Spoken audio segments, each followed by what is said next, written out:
Welcome to another MedTech Gurus podcast, where we meet and discuss trending and educational topics that are important to today's medical technology sales and marketing professionals. Now, it doesn't matter if you're new to the space or if you're a seasoned medical sales and marketing professional. You all have come to the right place. You see, the medical technology world is ever-changing, and MedTech Gurus will help you stay up to date by interviewing experts and opinion leaders.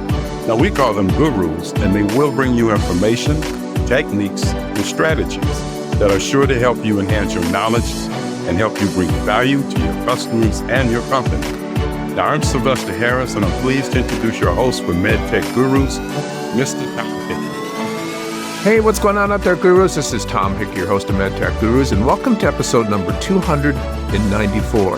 Gurus, what if one small valve could change the lives of millions suffering from chronic venous insufficiency? In this episode, we sit down with Rob Berman, CEO of EnVVeno Medical, to explore how his team is disrupting vascular care with the groundbreaking VenoValve, the first solution for deep vein reflux. Rob shares how his innovation is restoring quality of life, slashing wound care cost, and opening doors for future transcatheter therapies like ENVE. You'll hear hard-earned lessons on leadership, FDA navigation, and raising over $100 million to bring first-in-class technology to market. From the OR to investor boardrooms, Rob's journey is packed with grit, insight, and purpose. If you're innovating in medtech, this one's a masterclass and an episode you won't want to miss. But before we get into the episode, let's thank our sponsor, Accelerant Consulting. Gurus, the U.S. healthcare delivery system is focused on value more than ever. With that, value analysis teams have become increasingly influential in product decision-making. Here's the problem. How do you help your product stand out to the individuals in the value analysis committee? Let's face it, if they have to come back and ask questions, that can set you back months before you get back on their agenda. How much would that cost you? Let the team at Accelerant Consulting help. They can review or even design your value analysis documents. The result being have a complete document that resonates with the professionals on these teams. Reach out to the experts at Accelerant Consulting today. Check them out at accelerantconsulting.com. That's EXCELERANT consulting.com, and do it today. Okay, Gurus, here it comes, episode number 294. And remember, if you like what you hear, please subscribe, leave a review, and most importantly, tell a friend. Welcome, MedTech Gurus. Today, as I mentioned in the introduction, we have an amazing guest with us. Robert Berman, CEO of EnVVeno Medical Corporation, is joining us. Rob brings with him a wealth of experience in building and leading innovative medtech companies. At EnVVeno, he and his team are transforming the treatment of chronic venous insufficiency, sometimes known as CVI, with groundbreaking technologies like the VenoValve, a first-in-class surgical solution for patients with deep venous disease. The VenoValve has already shown exciting clinical promise and is currently under review with the FDA. With a second-generation non-surgical product also in development, Rob is here to walk us through this remarkable innovation journey and share some hard-earned insights on leadership, funding, and clinical execution in medtech. Hey, Rob, are you ready to be our guru today? Thanks for having me, Tom, and nice to meet you. Oh, thank you. It's nice to meet you, and we're very excited to have you on our MedTech Gurus today. So to start out, just tell us something a little fun about yourself or your family so we can get to know you a little better. Well, I don't know if I would put this in the category of fun, but we recently lost our home in the Pacific Palisades fires in Southern California. And so, it's an interesting experience to kind of lose everything that you own, in a single day. And so I think it's an example of, you're not never sure what life is going to have in store for you, but you always need to be adaptable, and you always need to push through it. And I think that's true in life, and I think that's true in business also. And that's what we're doing in both. So that's again, Not necessarily a fun fact, but somewhat unique. Yeah, that's well. First of all, hopefully all your friends and family are safe, and sorry to hear about it, all the loss there. But you're right. Sometimes things just happen, right? And you soldier through it. Exactly. Kind of the making lemonades out of lemons analogy. Yeah, yeah, so true. So, Rob, chronic venous insufficiency is often overlooked, as I did my research, yet it can be incredibly debilitating. I'm wondering if you can start out by explaining to us what CVI is and why it represents such an urgent and underserved clinical need. Can you help us with that? Sure. So chronic venous insufficiency occurs when insufficient blood from the leg returns to the heart and lungs for oxygenation. And so our focus of the disease is on valves in the veins of the leg. And when you mention valves to people, they always think you're talking about heart valves. They really don't know that veins actually have valves in them.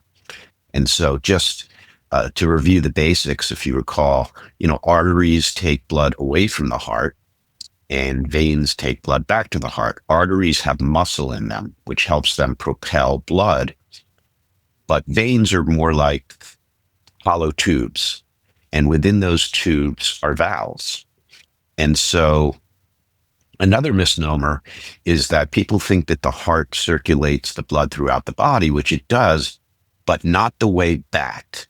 The way that blood gets back from your lower leg to your heart and lungs is your calf muscle serves as the pump. So that's why they tell you when you sit too long to get up and walk. When you stand and you take a step, you're flexing your calf muscle. The calf muscle starts the blood cascading up and through, in a healthy person, a series of valves. So the analogy I like to give is think about it like you've got a ladder going from the waist to the top of your foot. The calf muscle gets the blood going, and that the blood is supposed to climb from valve to valve on the way back to the heart and lungs. That's what happens in a healthy person. Mostly because of blood clots, DVTs or deep vein thromboses. The veins become diseased, and then the valves within the veins don't work as they should. So going back to the ladder analogy, if you climb a ladder and a rung breaks, what happens? You fall to the ground because gravity pushes you down. The same thing happens to the blood in your leg. The calf muscle pushes it up, but if the valves don't hold, the blood flows back down in the opposite direction and pools in the lower leg with nowhere to go. And that's when you get the debilitating symptoms that you referred to earlier. Your leg can swell up 2 to 3 times the size of your other leg. You get pain that's significant enough to wake you out of a sleep. It hurts when you walk. It hurts when you stand. And many of these patients develop sores, open sores called venous ulcers.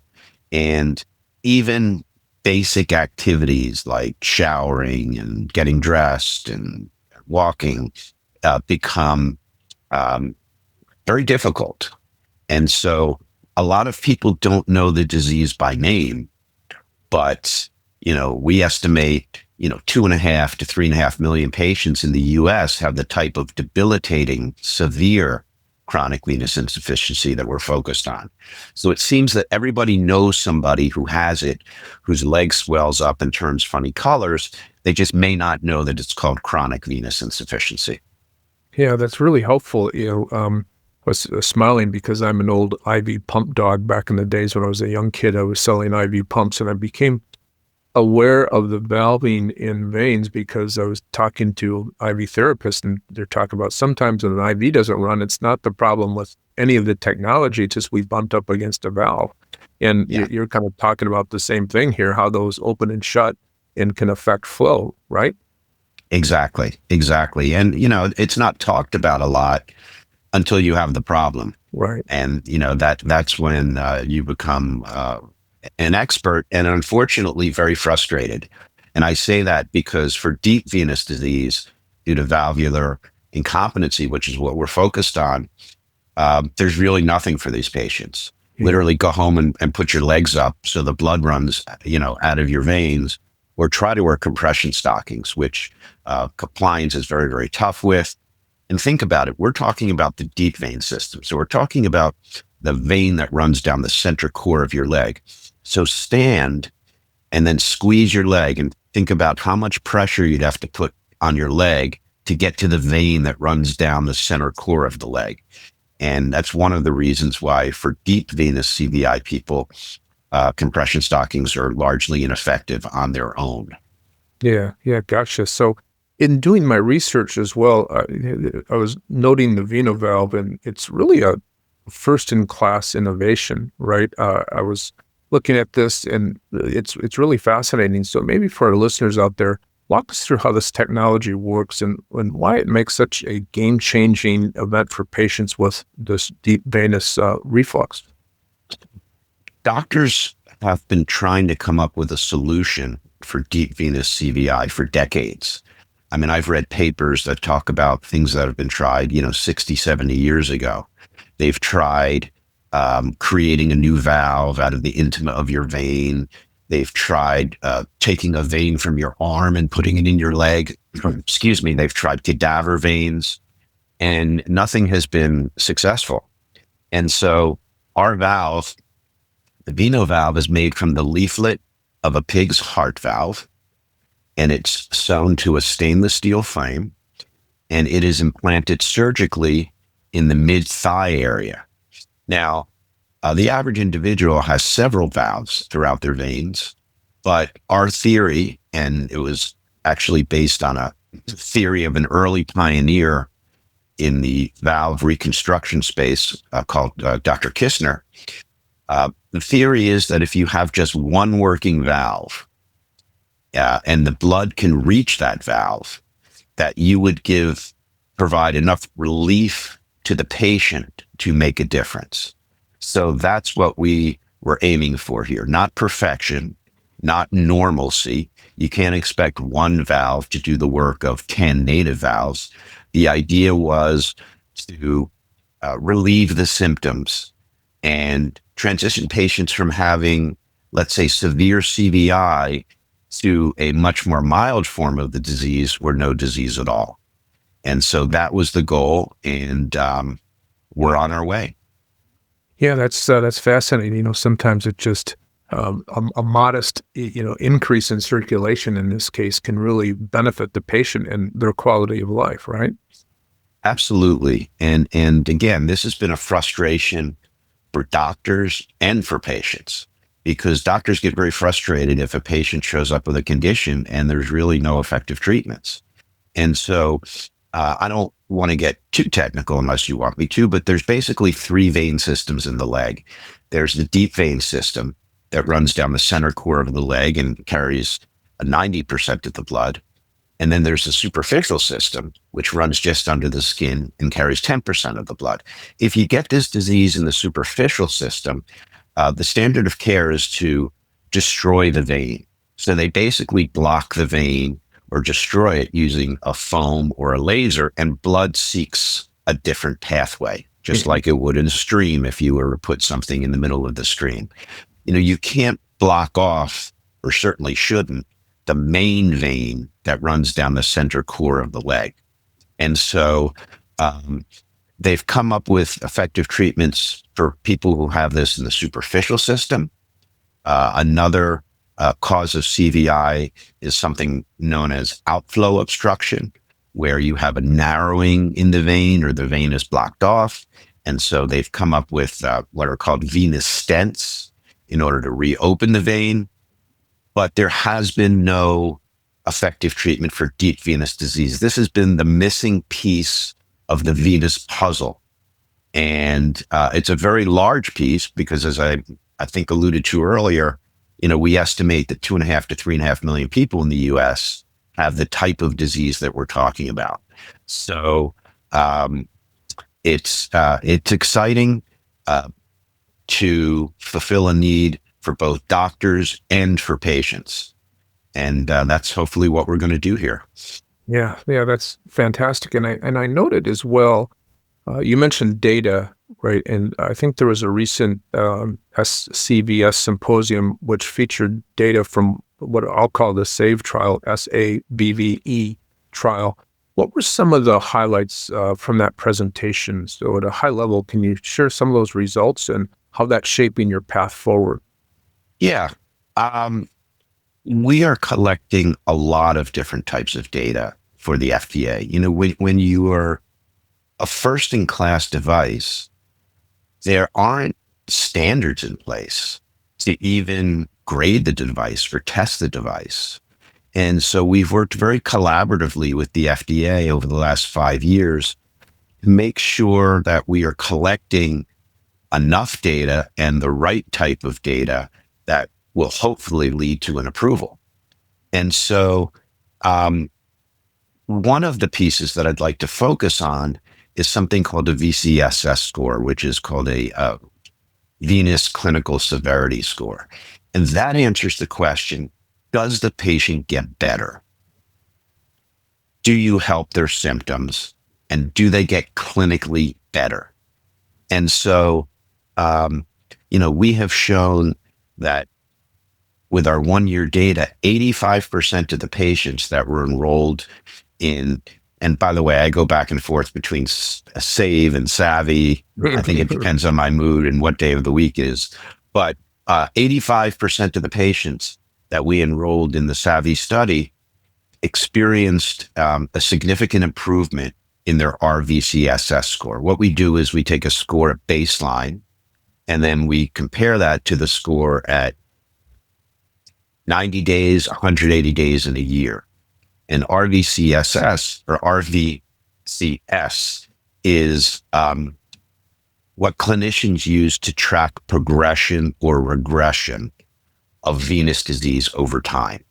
And so 85% of our patients have a 3 or more point improvement in their VCSS score, with the average improvement being almost 8 points. So that means that they went from having severe disease to a more mild form of the disease or no disease at all. So that's a substantial improvement. And 85% is really a very high number, particularly for a first-in-class device. So we're very pleased with that. Now we're collecting a lot of other data, right? And trying to answer the question, why? Why are they getting better? What exactly is the valve doing? And, again, you don't always have all of the answers when you're first in class. What I think this device will do, if we're fortunate enough to get approval, will open up a gateway for a lot more research and a lot more curiosity about the deep system, because a lot of issues in the deep system have been ignored because there's nothing that they can do about them. This isn't the end for deep venous disease. I think in some respects, it's the beginning, because it'll open it up to a lot more research. Yeah, that's really helpful. And I think with that, if I've got this right, as we record this, your team recently submitted a PMA application for the VenoValve, which is awesome. But we've got a lot of gurus out there that are entrepreneurs or soon to be entrepreneurs. And I'm wondering if you could just at a high level walk us through some of the biggest challenges of getting to this point, and how does that regulatory pathway lay out from here? Can you help us out with that? Well, I think being the first has its advantages and disadvantages. Mm-hmm. And we haven't experienced a lot of the advantages yet, because the advantages are when you get to market first and you have a multi-year head start over other companies, and you have an opportunity to control and own the market. That's the huge advantage. But that advantage comes after FDA approval. One of the disadvantages is, as I mentioned earlier, you have to educate along the way, and you have to learn along the way, because you don't have all of the answers. And whether you're talking to CMS or whether you're talking to the FDA, you need to explain what you're doing, because a lot of people don't have education on the deep venous system and how it works and how it's different than the cardiac system. So I would say educate and collaborate.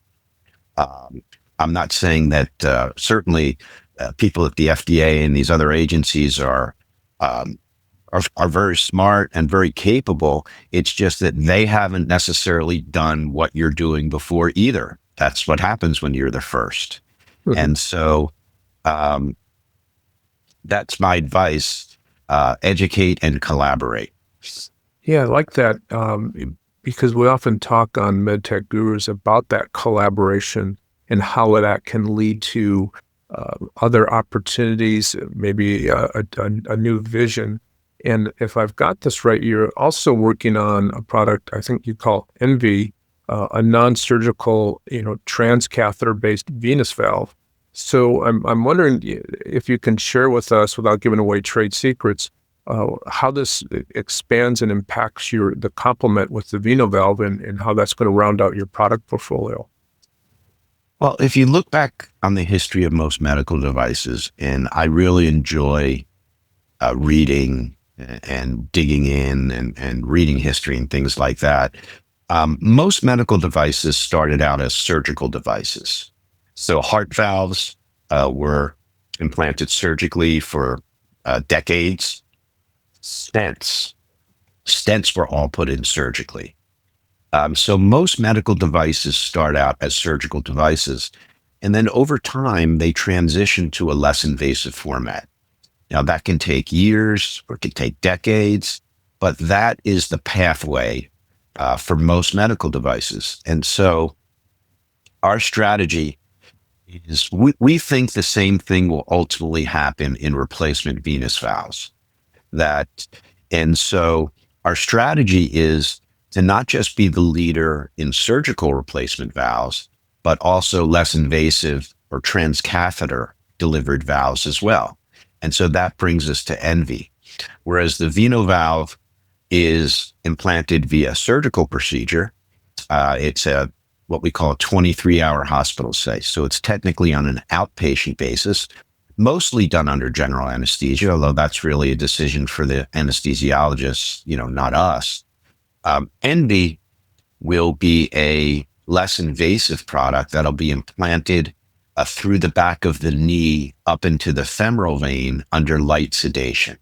Mhm. And so in essence, it's the next generation replacement venous valve. And I'll tell you, I think there's a reason why devices start out as surgical devices. I don't think we would have been able to develop ENVE without having the experience that we learned from the VenoValve. And so we anticipate that the VenoValve will be on the market for approximately 3 to 4 years before ENVE hits the market. And then we anticipate that both will live. There'll be some patients for which a surgical valve may be more appropriate, or doctors may prefer a surgical valve for a particular situation, and a non-surgical replacement valve as well. And so our strategy is to be the leaders in both. We want to be the leading company in the world for the treatment of deep venous disease and deep venous CVI. And both the VenoValve and ENVE will give us the tools in order to do that. Yeah, that's a perfect segue into the next question I had for you, because we know that innovation in medtech is more than just a great idea. And I think you kind of touched on it a little bit, but I'm curious if you can delve a little deeper into some of the best practices you and your team have learned when it comes into driving innovation in complex areas like vascular surgery. Can you help our gurus out with that?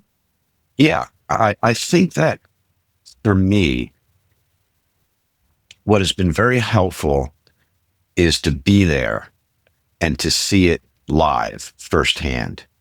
And so I attended several of our surgeries in our first in human trial, which was the first trial we did in Colombia. And I also went to several surgeries for a pivotal trial. And it's not that I was needed there necessarily for my expertise, but as the CEO of the company, you want to hear what the doctors have to say. You want to hear what the patients have to say, and you want to be there to see it. and instead of hearing third-party accounts of what's going on.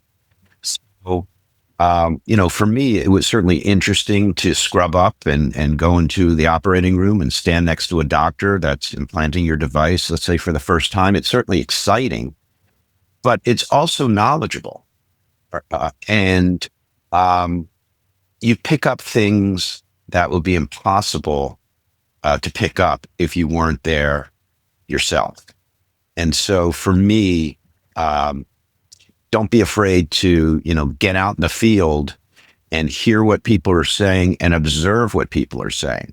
Whether they say, "Oh my God, look at this. This is great," or "I'm having trouble with this and here's why." I think it's important to be there.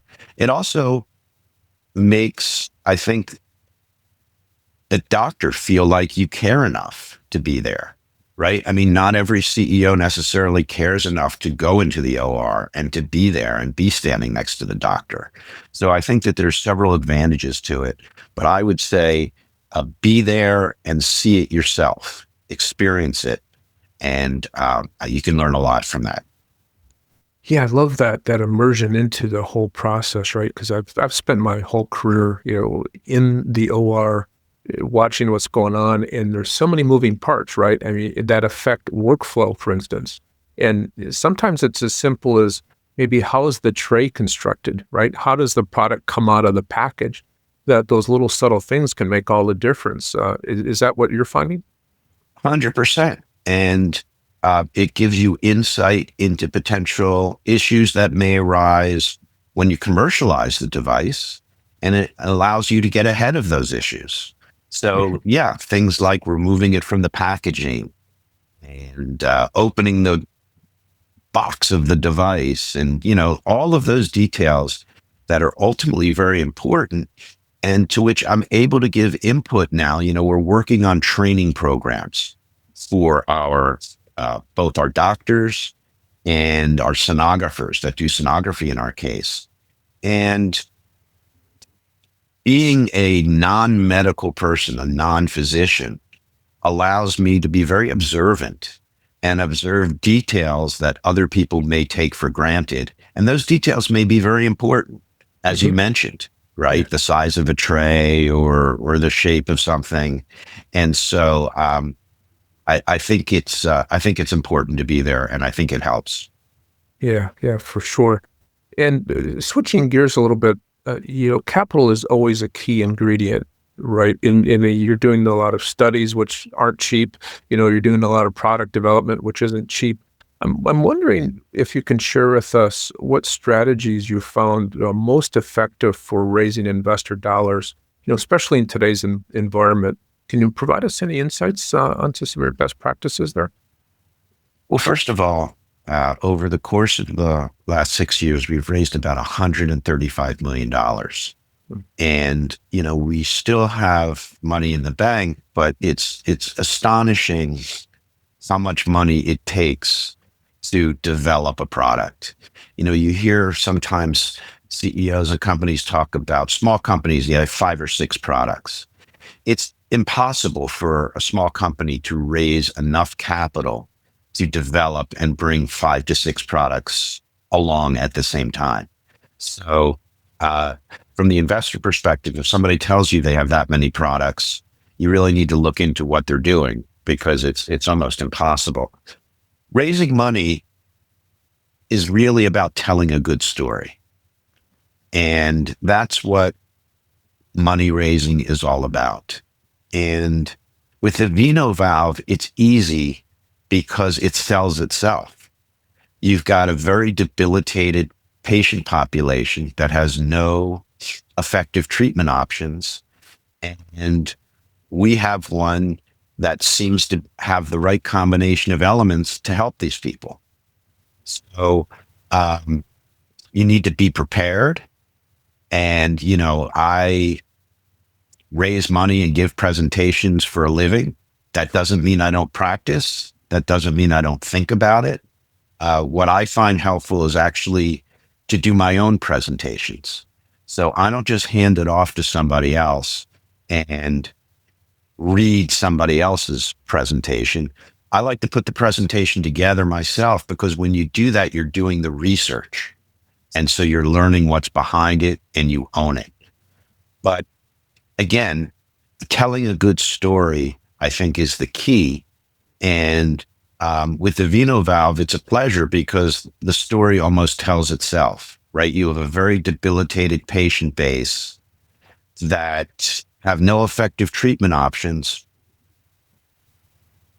And, the comment that I hear most from patients, and this is another example of why it's important to be there.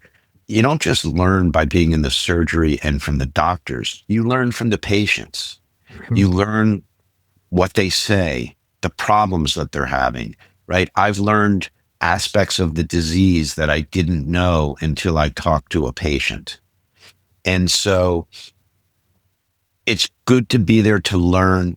And it's also gratifying. I mean, I think the comment we hear most from patients with this disease post VenoValve is, "You gave me my life back. I have my life back." And to hear a patient say, "I couldn't leave the house. Now I can go kick a soccer ball with my kid in the park, or I could go swimming with my daughter when I couldn't before," that's inspirational. It really does inspire me and others at our company to fight for those patients.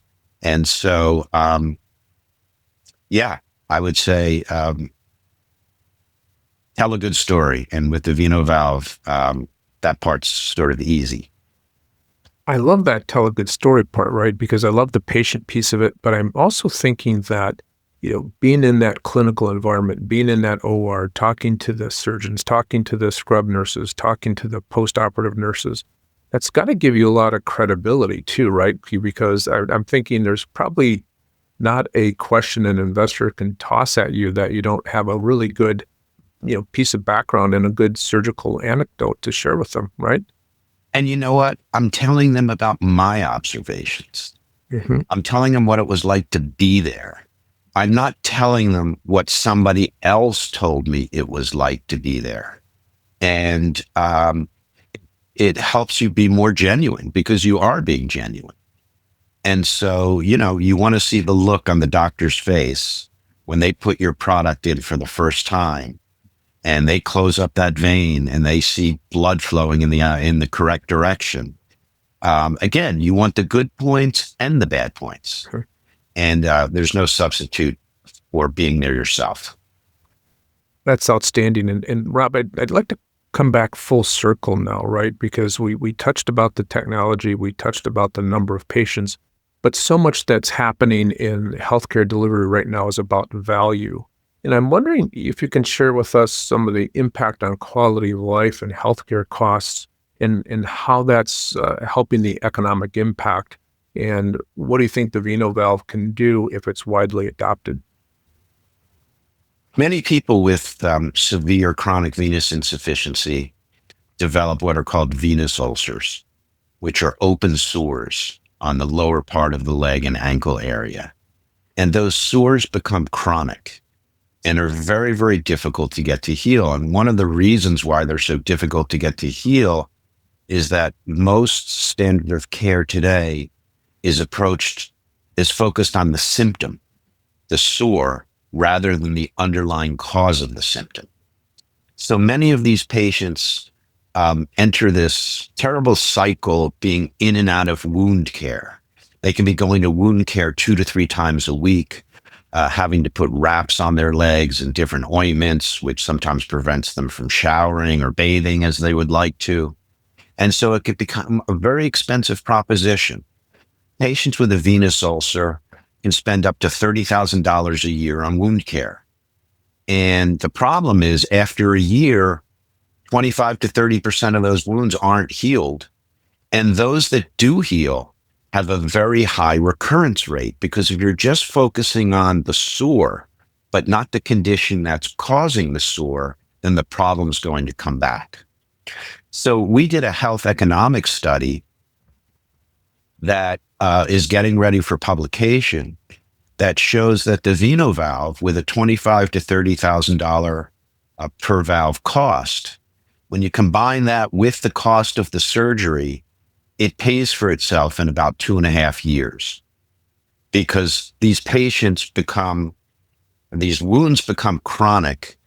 And, I've talked to patients that have been in and out of wound care for 17 years. I asked one of our patients if he wouldn't mind going back and adding up what he spent on wound care.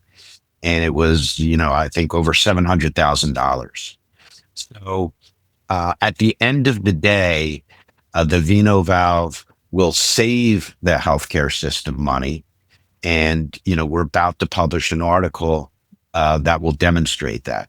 Now, that's just the medical costs. I'm not talking to you about the days of work missed and the lack of productivity as these people become debilitated and housebound. That's a different issue. That's on top of the costs that I'm talking about.